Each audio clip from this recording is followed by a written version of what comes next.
아멘. 우리 하나님의 말씀 시편 116편 12절을 보겠습니다. 시편 116편 12절, 우리 구약성경 시편 116편 12절.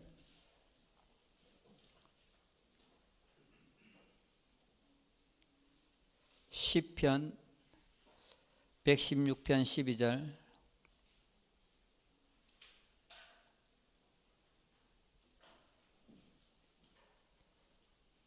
제가 하나님의 말씀을 받들어 읽겠습니다. 옛날 버전이 실감나기 때문에 옛날 버전으로 읽겠습니다. 여호와께서 내게 주신 모든 은혜를 무엇으로 보답할꼬. 아멘. 20세기 초에 영국에서 기독교 포럼이 있었습니다. 그때 수많은 목회자들과 신학자들이 모여서 한 가지를 의논했습니다. 이 기독교의 신앙을 한마디로 어떻게 정의할 수 있는가? 몇 날 며칠 의논해도 결론을 못 내렸습니다. 그런데 나중에 그 유명한 C.S. 루이스가 나타났습니다. 그래서 사람들이 물었습니다. 도대체 이 기독교의 신앙을 한마디로 정의한다면 무엇입니까? 물어보니까 C.S. 루이스가 은혜다 이렇게 얘기했습니다. 그만큼 이 성경에서 이 은혜라는 것을 중요하게 다루고 있는데요. 복음서에 보면 이 카리스, 은혜가 11번 언급됩니다. 누가복음에 8번, 요한복음에 3번 나오지만 바울 서신에는 무려 147번이나 나오고 있습니다. 사도 바울이 이 개척한 교회들을 향해서 편지를 할 때, 인사할 때 은혜와 평강이 있기를 원한다 그렇게 하고, 또 마지막에 편지 다 끝에 마지막에는 주 예수의 은혜가 함께 있을지어다 이렇게 은혜를 강조했습니다. 구약을 보면 이 은혜라는 단어가 헤세드라고 그러는데요, 구약 성경에 무려 241번이나 나오고 있습니다. 우리나라 성경을 보면 은혜, 긍휼, 자비, 인자, 인애로 번역하고 있고, 영어 번역을 보면 grace라고 번역하고 있습니다. 제가 은혜라는 단어를 사전적 의미를 찾아보니까 절대적 주권자가 그의 백성이나 자녀들에게 무조건적으로 베푸는 사랑, 하나님이 사람에게 혹은 높은 사람이 아는 사람에게 베푸는 호의다 이렇게 얘기하고 있는데, 제가 이 은혜라는 단어를 한번 정의해 봤는데요, 하나님과 인간 사이에 언약을 바탕으로, 약속을 바탕으로 인간의 실수나 죄나 허물이나 모든 부족함 등에도 불구하고 끝까지 붙잡아 주시고 챙겨주시고 도와주시는 하나님의 절대적인 사랑이다 이렇게 정의를 내려보았습니다. 그러한 차원에서 우리가 성경을 자세히 들여다보면 이 성경은 위인전이나 영웅전이나 어벤져스 얘기가 아니고 철저히 하나님의 이야기를 하고 있다는 겁니다. 성경에 나오는 인물들은 하나같이 부족하고 모자라고 비겁하고 자기중심적이고 한마디로 죄와 허물 투성이었는데, 그러한 사람들을 하나님이 택하시고 은혜를 베푸시고 사용하셨다는 얘기입니다. 그러한 차원에서 이 성경은 혹은 역사는 우리의 이야기가 아니라 바로 하나님의 이야기, 히스토리라고 할 수 있습니다. 예를 들어 보면 믿음의 조상 아브라함은 복의 근원이었고 이름이 창대하게 되었고, 유대교, 기독교, 이슬람교가 믿음의 조상이라고 고백하고 있습니다. 전 세계의 인구의 반이 아브라함을 믿음의 아버지로 고백하고 있고, 이분이 예수님의 조상이라는 족보에 올라가 있었습니다. 하지만 그럼에도 불구하고 창세기 12장에는 애굽에서, 창세기 20장에는 블레셋에서 자기 아내를 누이라고 속이고 자기 목숨 부지하기 위해서 아내를 2번이나 팔아먹었던 그런 인간이었다는 것입니다. 그의 아들도 마찬가지였습니다. 그의 아들도 블레셋을 지나다가 또 자기 아내 리브가가 너무 예쁘니까 또 그 블레셋 사람들이 자기를 죽이고 아내를 빼앗아 갈까봐 자기 누이라고 거짓말하고 속였던 것입니다. 살기 위해서 자기 아내를 팔아먹었던 거지요.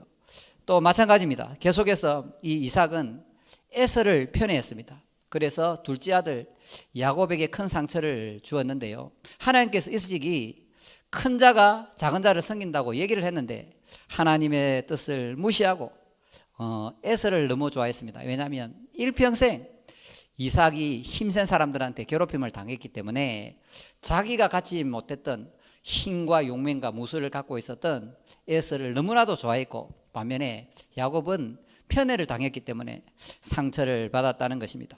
이삭의 아들 야곱도 어린 시절 형 에서를 속여서 장자권을 빼들고, 또 나중에는 아버지를 속여서 아버지의 축복을 가로챘습니다.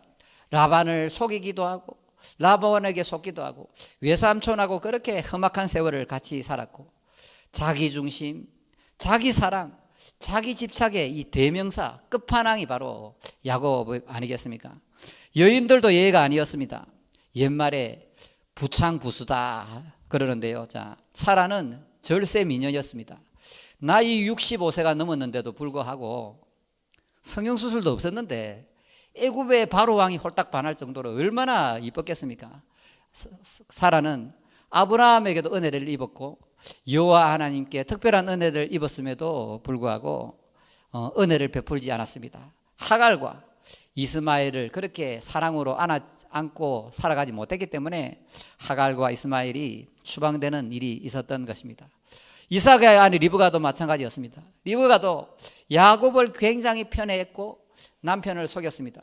큰 자가 작은 자를 섬긴다 했으니까 하나님의 섭리에 맡겨두면 되는데도 불구하고 온갖 인간적인 방법, 세상적인 방법을 동원해서 야곱이 축복을 가로채도록 그렇게 도와줬는데, 이로 인해서 이 리브가는 평생 동안 사랑하는 둘째 아들 야곱을 보지 못하는 슬픔 속에 살았습니다.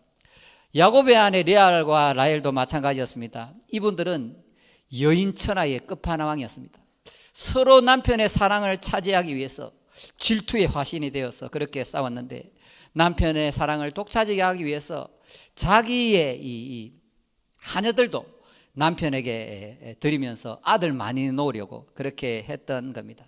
그런데 하나님은 이렇게 부족하고 모자라고 지밖에 모르는 인간들에게 은혜를 베푸시고 악을 선으로 바꾸어서 사용하셨다는 겁니다. 오늘 본문에 나오는 이 다윗도 마찬가지였는데요. 다윗은 이스라엘 왕 중에 가장 위대한 왕이었습니다. 다윗은 가장 강력하고 부강한 나라를 만들었습니다. 이스라엘은 요만한 나라였고 온갖 제국들에 의해서 맨날 침략을 받았지만 다윗이 있을 때는 달랐습니다. 하나님께서 다윗과 함께 하시니 다윗이 어디를 가든지 이기게 하시니라 이렇게 하니까 다윗이 살아있던 시대에는 주위의 나라들이 꼼짝을 못했습니다. 성경시대 사람들도 하나같이 다윗같이 강력하고 정치적이고 민족적인 메시아를 기다리고 있었고, 지금도 이스라엘 사람들은 예수 그리스도를 인정하지 않고 국기에다가 이 다윗뼈를 그려놓고 지금도 다윗을 기다리고 있었다는 겁니다. 그러니까 구약 성경에서 다윗 말고 더 누가 중요하다고 할 수 있겠습니까? 예수님도 이런 말씀을 했습니다. 나는 다윗의 뿌리요 자손이다 할 정도로 다윗을 높이 그렇게 인정해 주었는데, 하지만 다윗은 자세히 보면요 정말 치졸하고 비겁하고 인간적으로 볼 때는 사울보다 훨씬 사악한 범죄를 저질렀던 것입니다. 우리가 다윗의 일생을 간략하게 한번 살펴보게 되면 다윗은 막내 아들이었고 양치기였습니다. 그런데 어느 날 선지자 사무엘이 와서 다윗에게 기름을 부었습니다. 그 이후로 블레셋과의 전투에 나가서 골리앗을 때려 죽였고 군대 장관이 되었고 사울의 사위가 되어서 잘 나가고 있었습니다. 그런데 어느 날 사울이 왕궁으로 돌아오고 있는데 여인들이 이렇게 노래했습니다. 사울이 죽인 자는 천천히요 다윗은 만만이다. 이렇게 하니까 열이 받은 겁니다.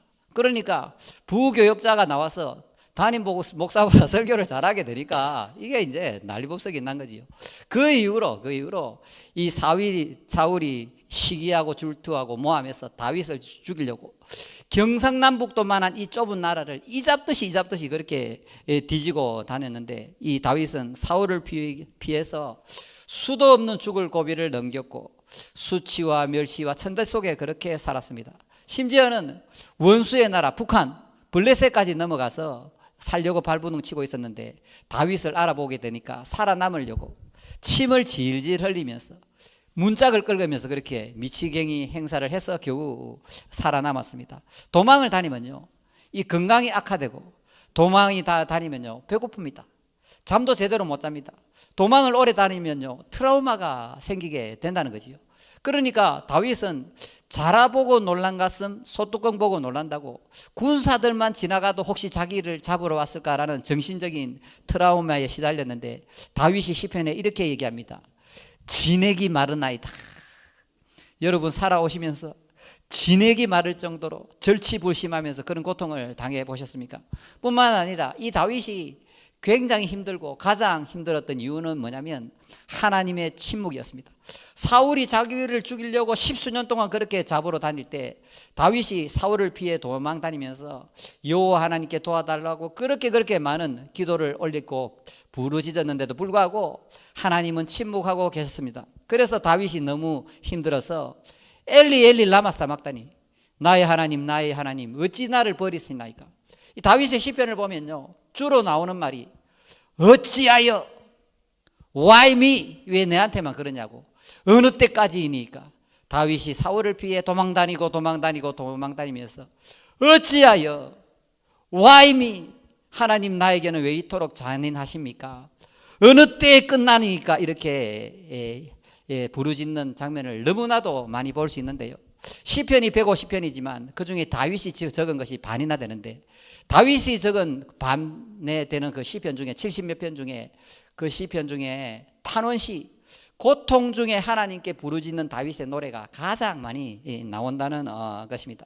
다윗은 어린 나이에 선택받아서 기름 부음을 받았습니다.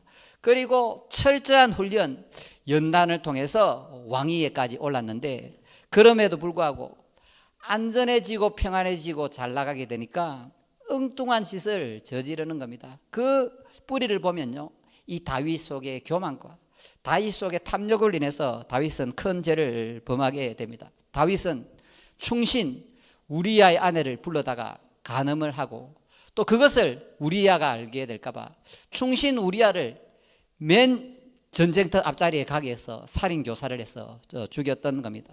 더 무서운 것은 남의 아내와 간통을 하고 그 다음에 그 부하까지 죽여놓고도 다윗이요 지죄를 모르고 하나님을 두려워하지 않고 왕궁에서 잘 먹고 잘 살고 있었다는 겁니다. 그때에 나단 선지자가 찾아와서 이 죄인아, 그랬을 때 그때 깨닫고 그제서야 다윗이 회개를 했다는 것입니다. 다윗은 범죄한 후에 자신의 진짜 모습을 보게 되는데요, 이 다윗이요 시편을 보면 자기는 항상 의인이고 사울은 악인이라고 그렇게 노래합니다. 의인은 어떻고 악인은 어떻고 이렇게 노래하다가 다윗이 바세바를 범하고 살인교사죄를 저지르고 나서 그가 시편 51편에 이렇게 고백합니다. 내가 죄악 중에 출생하였으니, 자기가 죄인이다. 자기가 태생부터 근본부터 자기는 죄악의 DNA를 가지고 태어났다고 다윗은 고백하고 있다는 거죠. 다윗은 자기가 사울을 피해 다니면서 나는 의인이고 사울은 악인이라고 노래할 때는 몰랐는데, 자기가 막상 그러한 위치까지 올라가서 범죄하고 하나님 앞에서 자기 모습을 다 드러나고 나니까 자기가 철저히 교만과 정욕과 탐욕의 문들 죄인이라는 것을 알게 되었고, 모태로부터 죄인으로 태어났다는 것을 인정하게 됩니다. 그러한 다윗이 자기의 인생을 돌아보면서 오늘 시편에 이렇게 고백하고 있습니다. 오늘 본문을 보면 여호와께서 내게 주신 모든 은혜를 무엇으로 보답할까? 왜 아멘 안 하시노? 지 모습을 보게 된 겁니다. 자기가 그만한 자리에 올라가서 이스라엘 왕의 자리를 지키고 있는 것은 자기의 노력이나 자기의 능력이 아니라 하나님의 은혜라는 것을 깨닫게 되었다는 것입니다. 여기에 모인 우리 모두도 하나님의 은혜로 살아가고 있습니다. 우리가 이 생존하는 것 자체가 하나님의 은혜입니다. 여러분, 시편 54편 4절에 주께서는 내 생명을 붙들어 주는 분입니다, 이렇게 고백하고 있습니다. 여러분 생각해 보십시오. 여러분이 자는데 심장이 뛰는 것을 장담할 수 있습니까?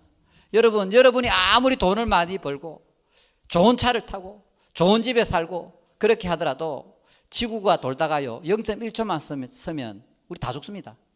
이 지구를 누가 돌리겠습니까?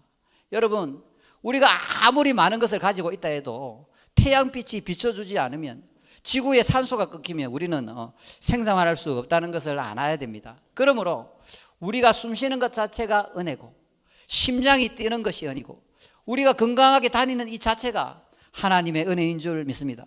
우리가 지금 21세기의 평화의 시대를 살아가고 있는데, 이 대한민국이 얼마나 살기가 좋은 나라입니까? 미국이 그렇게 살기 좋다고 해도 뻑하면 총기 사건.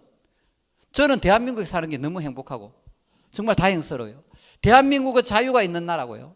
여러분, 성경에 젖과 꿀이 흐르는 가나안 땅 하잖아요. 그게 사막입니다. 사막. 저는 가보진 않았지만, 그런데 정말 젖과 꿀이 흐르는 땅이 어딘 줄 알아요?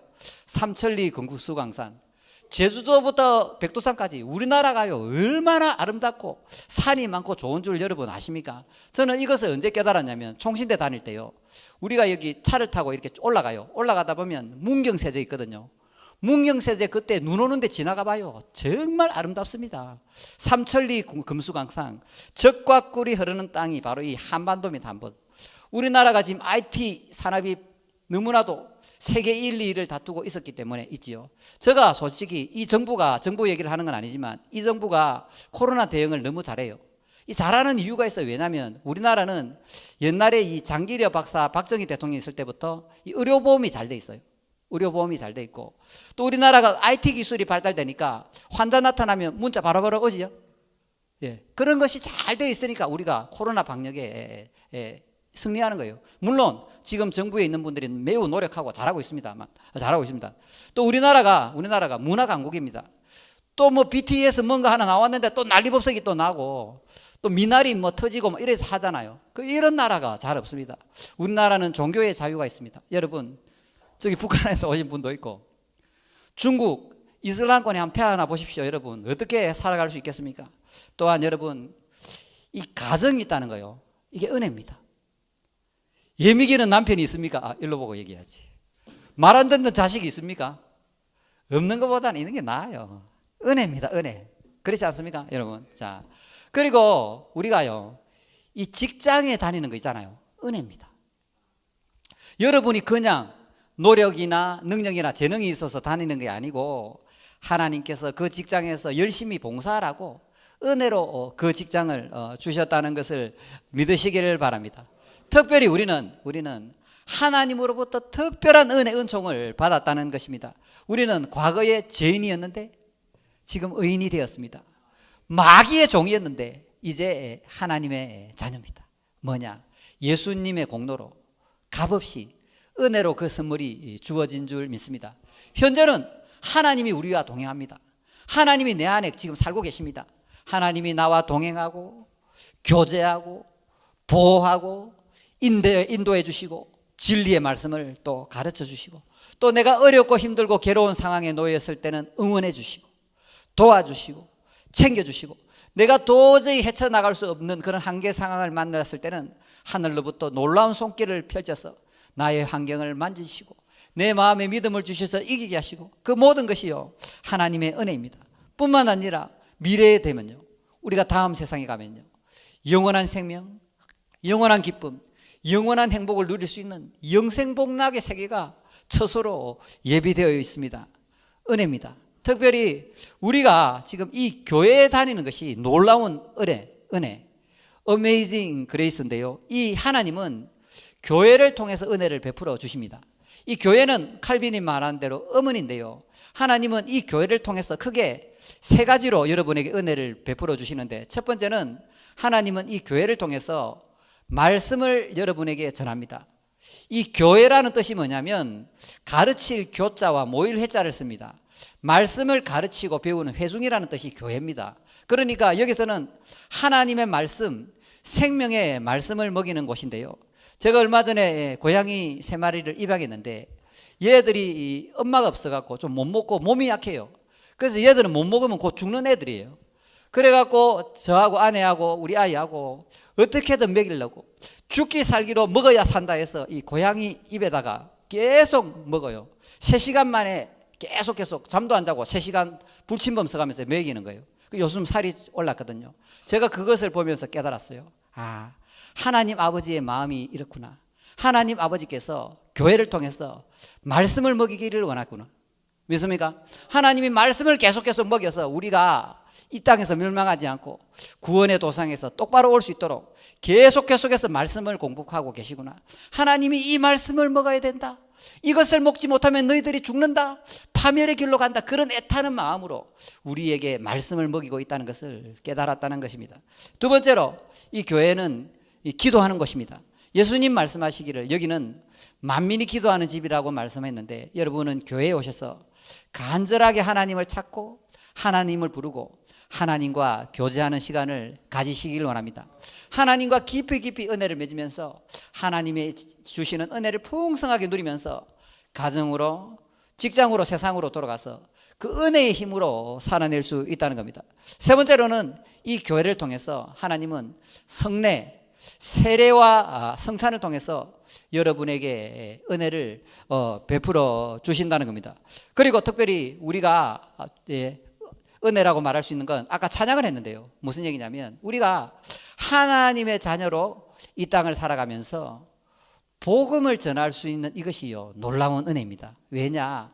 하나님께서 우리를 먼저 구원하시고 우리를 친구, 하나님의 일의 동력자로 삼아서 우리를 써 잡수신다는 거지요. 그러니까 하나님께서 우리를 동력자로 부르셨고 하나님이 주신 이 귀한 복음을 전할 수 있는 그 은혜를 주신 것이 우리에게는 엄청난 축복이 된다는 것을 믿으시길 바랍니다. 그러므로 지금까지 살펴본 대로 당연한 건 없습니다. 모든 것이 하나님의 은혜입니다. 그러면 우리가 이 하나님의 은혜를 받은 자로서 어떻게 인생을 살아가게 되겠냐, 그 정답이 오늘 본문에 정확하게 나오고 있는데요. 우리 한 본문을 다시 한번 보겠습니다. 자, 우리는 은혜 받은 자로 이 땅을 어떻게 살아가야 되는가? 제가 옛날 버전으로 읽겠습니다. 실감나니까. 여호와께서 내게 주신 모든 은혜를 무엇으로 보답할꼬? 이러한 마음과 이러한 자세로 우리가 하루하루 살아가야 된다는 거예요. 예를 들어 보면 가정에서 배우자를 바라보면서 내가 어쩌다가 이런 인간을 만났나, 또 자녀들을 바라보면서 내가 배 아파서 어쩌다가 이런 시기를 낳았나, 이렇게 되면 이게 곤란하다는 거죠. 그 자녀와 그 배우자를 보면서 은혜구나, 하나님이 내게 주신 은혜구나, 그렇게 대할 때에 기쁨과 소망과 감사가 넘치지 않겠습니까? 또 직장에서도 나의 노력, 나의 능력, 나의 재능에 비하면 이런 직장 내가 다닐 사람이 아닌데, 그러면요 이게요 불행의 골짜기를 다 달리는 거지요. 직장에 가서 하나님이 내게 건강을 주셨고 이런 좋은 사람들을 주셨고 이곳에서 열심히 일해서 먹고 살고 잘 섬기라고 이 직장을 주셨구나, 은혜를 보답하는 마음으로 살아야지. 그럼 직장이 어떻게 되겠습니까? 천국이 되는 거지요. 자, 또 학교 다니는 분들이 있다면 학교에 가서 공부하기 싫어 죽겠다, 왜 공부를 만들어 갖고 이렇게 하면 은혜가 안 되는 거지요. 이 지구상에 공부하고 싶어도 공부 못하는 사람들이 얼마나 많습니까? 칠레나 페루 이런 데 가면요 7살, 8살짜리가 하루에 16시간 탄광 들어가서 1,500원, 또 축구공 그거 집어서 2,000원 그렇게 벌어요. 우리는 뭐 대학 못 다니는 사람이 어디 있습니까? 대학 못 다니는 사람이 이렇게 좋은 환경에서 학교 다니고 있는데 그것이 뭐냐면 은혜입니다. 뭐라고요? 은혜입니다. 또 우리 교회에서 찬양을 하거나 봉사를 하거나 헌신을 하거나 뭐 헌금을 하거나 이 모든 것이요 은혜입니다. 여러분, 내가 분명히 말하지만요, 여러분이 내가 교회에서 이만큼 했는데 뭐 이만큼 봉사하고 헌신하고 헌금했는데 그때 누가 들어 찾아오냐면요 섭섭마귀가 섭섭마귀. 그때부터 이제 시험에 드는 겁니다. 여러분이 여기 봉사할 수 있는 것은 하나님의 은혜입니다. 이찬원 목사가 여기 목회 안 해도 하나님은 얼마든지 창성교회를 이끌어 가세요. 여러분 한 사람 없다고 해서 하나님이 이 교회를 못 이끌어 가시는 게 아니에요. 지금 제 말 이해하고 있습니까? 모든 것이 은혜입니다. 하나님이 불러주셨고 은혜를 베풀어 주셨기 때문에 우리가 감사하는 마음으로 주의 몸대를 같이 이렇게 섬겨 나간다는 것을 믿으시기를 원합니다. 사랑하는 여러분, 여러분의 인생이 앞으로 천국을 사느냐 지옥을 사느냐 여기에 달려 있습니다. 제가 알려드리겠습니다. 자, 뭐냐면 첫 번째 지옥을 사는 성도들, 인간들은 뭐냐면 배은망덕, 은혜를 배반하고 언덕을 잊어버리는 거. 배은망덕. 여러분 영화 친구 봤습니까? 한국에 태어나서 친구 안 본 사람도 있습니까? 있습니까? 그때 20세기 오야봉이 이렇게 얘기합니다. 유호성이 보고 은혜를 알아야 인간이지 라고. 모릅니까? 예. 은혜를 알아야지. 은혜를. 배은망덕. 이거 안 된다. 이게. 인간이 안 된다. 이게. 옛말에 은혜는 돌의 색이고 섭섭한 것은 물의 색이라. 원망불평은 물의 색이랬는데 우리나라 사람들이나 미국 사람들이나 요 교인들이나 뭐 성도들이나 어떻게 하냐면요, 은혜는 물의 색이야. 은혜는. 그리고요, 섭섭하고 상처받고 원망이나 불편이 있으면 그건 돌에다가 가슴 깊이요 영원토록 지워지지 않을 정도의 색입니다. 특히 뭐 이 여자분들이 남편한테 상처받은 거 있잖아요. 그게 사라지겠습니까? 5, 6월에도 서리가 막 뚝뚝 떨어지는데 요즘 뭐 분위기들 좀 이상했어요. 제가 좀 여자 무서워해요. 이제 여자 무서워하거든요. 예, 남자들 별로 안 무서워하는데 여자분들의 눈빛이 좀 이상하면 좀 잠깐 무서워요. 무서운데 집에 무슨 일 있었냐. 사랑하는 여러분, 아내에게 은혜를 많이 베푸시길 바랍니다. 맛있는 거 좀 많이 사주고 영화도 보러 가고 좋은 것도 좀 해주고 좀 그렇게 하세요. 좀 목사님 좀 편하게 목회하게. 네, 아멘 하시네. 아멘. 자, 부부의 날 그때 아내 데리고 좋은 데 안 간 사람 천국 가기 힘들 것이요. 자, 두 번째로 천국을 사는 사람은 뭐냐면 결초 봉헌하는 사람. 그러니까 풀을 엮어서 은혜를 갚는 사람을 말하는데 옛날 중국의 춘추전국 시대에 위무자라는 사람이 있었습니다. 그런데 이 사람이 성주였는데요, 이제 늙었습니다. 늙어서 큰 병이 걸렸는데 이 위무자에게는 사랑하는 첩이 있었습니다. 그런데 첩은 아주 젊었어요. 그런데 이제 이 위무자가 이렇게 병에 걸리게 되니까 이 사랑하는 첩을 두고 가려니까 마음이 아프니까 자기 아들 위가를 불렀습니다. 아들에게, 아들아, 내 이 사랑하는 아내를 너무 젊으니까 이 사랑하는 아내를 풀어주고 제가 해서 행복하게 살도록 만들어주라, 이렇게 했습니다. 그래갖고 이제 이 어른이 이제 좀 더 시간이 지나가니까 이제 병이 깊어지니까 정신 착락이 왔나 봐요. 그러니까 이제 혼자 죽기 섭섭하다, 혼자 죽기 힘드니까 옛날에는 순장, 남편이 죽으면 아내가 따라 죽는 그런 풍습이 있었거든요. 그래서 내가 죽을 때 이 사랑하는 첩도 함께 묻어라 이라고 꼴까닥 죽었습니다. 그러니까 이제 아들이 이제 고민이 된 겁니다. 이 위가가 고민이 되어서 어떻게 할까 고민하다가 아버지가 말씀하신 건 두 가지지만 아버지가 정신이 말짱할 때 한 말씀이 바른 말씀이지 않겠냐 싶어서 그 첩을, 그 사랑하는 첩을 풀어주고 또 좋은 사람 만나서 결혼하도록 도와줬습니다. 그리고 얼마 후에요, 이 나라에 전쟁이 일어났습니다. 옆 나라에 두이라는 사람이 전쟁을 일으켜서 왔는데요, 이쪽 부대는 주로 기마병. 말 타고 싸우는 거 알지요? 옛날에 말 타고 창 팍 던지는, 말 타고 잘 싸우니까 이제 이 위가가 이 기마병들의 이 공세에 공격을 당하니까 이제 곧 죽게 되었습니다. 그래서 어떻게 하나 이렇게 고민하고 있는데 어느 날 하루는 어떤 노인이 그 전쟁터 앞에 있는 그 풀밭 있잖아요, 그 초장에다가 전부 다 이 풀을 묶어 놓는 거예요. 풀을. 그래갖고 그 다음날 이제 위가하고 옆나라하고 전쟁이 일어났는데요, 그 적국의 기마병들이 막 달려오다가 그 풀에 걸려서 다 쓰러진 거예요. 그러니까 이제 위가의 부대들이 진나라의 부대들이 가서 그 사람들을 다 이렇게 처단하고 승리했던 거지요. 그래서 승리한 후에 이 위가가 집에 돌아와서 도대체 이 밤새도록 누가 그 풀을 다 묶어 놔서 우리가 승리하도록 했단 말인가, 이렇게 하고 잤는데요, 꿈을 꿨습니다. 꿈에 어떤 노인이 나타났는데요, 그 노인이, 나는 당신이 몇 해 전에 풀어주었던 그 애첩의 아버지다. 그 애첩의 아버지 홀령이 찾아와서 내가 죽었어도 당신의 은혜가 너무 컸기 때문에 내가 죽었어도 당신에게 은혜를 갚기 위해서 결초보은 풀을 엮어서 그렇게 은혜를 갚았다고 하는 얘기입니다. 사랑하는 여러분, 우리는 하나님으로부터 너무나도 큰 은혜를 받았습니다. 우리는 은혜를 받았고 은혜를 받고 있고 앞으로도 계속해서 은혜로 살아가게 될 것입니다. 그러므로 오늘 이 말씀 여호와께서 내게 주신 모든 은혜를 내가 무엇으로 보답할까, 이런 마음으로 천국을 살아가는 여러분이 되시기를 원합니다. 자, 마지막으로 여러분에게 하나 보여드릴 게 있는데,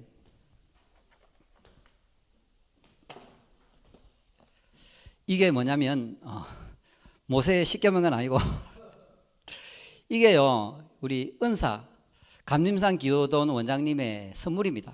원장님이 저를 만나거나 혹시 특별한 날이면 꼭 이런 성격을 주셔요. 몇 권 있습니다. 여기 가면 많은데요. 자, 원장님이 5년 전에 저한테 선물을 하셨는데요.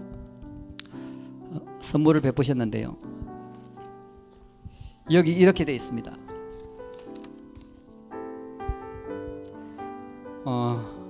사랑하는 이찬은님 윤은혜, 그러니까 사랑하는 이찬은 윤은혜, 사랑하는 아들 자부 며느리. 이제 이찬은 윤은혜 사랑하는 아들 며느리에게 하고 원장님이 뭐라고 써놓으셨냐면 시편 116편 12절, 시편 116편 12절 제가 읽어드리겠습니다. 여호와께서 내게 주신 모든 은혜를 내가 무엇으로 보답할꼬. 제가 이 성경을 받았을 때는 그냥 은혜롭네 이렇게 잘 몰랐는데 이제 나이가 들고 이제 연금 탈 나이가 자꾸 이렇게 가까워지고 또 이제 개척교회도 이렇게 한 5년 섬겨보고 이렇게 해보니까 이 말씀이 저한테는 너무 깊이 와닿아요. 저는 여기서 열심히 목회를 한다고 있었지만 사실은 하나님이 예수님이 우리 성도들과 함께 저를 목회해 오셨더라. 나는 내가 목양한다고 열심히 했지만 사실은 예수님이 저를 목양해 오셨는데 제가 총신대 졸업하면서 목에 힘주면서 이 세상을 완전 뒤바꿔 버리라 하고 졸업했는데요. 내 하나도 못 바꿔요. 내 마누라도 내 말을 잘 안 들어요. 뭐 자녀들도 내 마음대로 안 되는 거지. 그리고 세상을 바꿔버리라 꼴값을 들고 있지요. 뭐냐, 내 자신을 알게 되니까 모든 것이 은혜라는 거지. 전에는 저도 다윗처럼 나는 어렵고 율법으로는 흠이 없는 사람이 그러구나. 맨날 금식하고 기도하고 말씀 배우고 금식하고 기도하고 암송하고 공부 1등하고 그러니까 나는 율법으로는 흠이 없는 자라고 그렇게 스스로 생각했어요. 그러나 이제 나이가 이제 50도 넘고 이렇게 살아보니까 나보다 허물 많은 사람이 없더라고. 이 죄 많고 허물 많은 인간을 하나님이 도와주시고 붙잡아 주시고 은혜를 베풀어 주시고 이렇게 목회를 하도록 이렇게 인도해 오셨더라고. 모든 것이 은혜입니다. 우리 함께 찬양하겠습니다.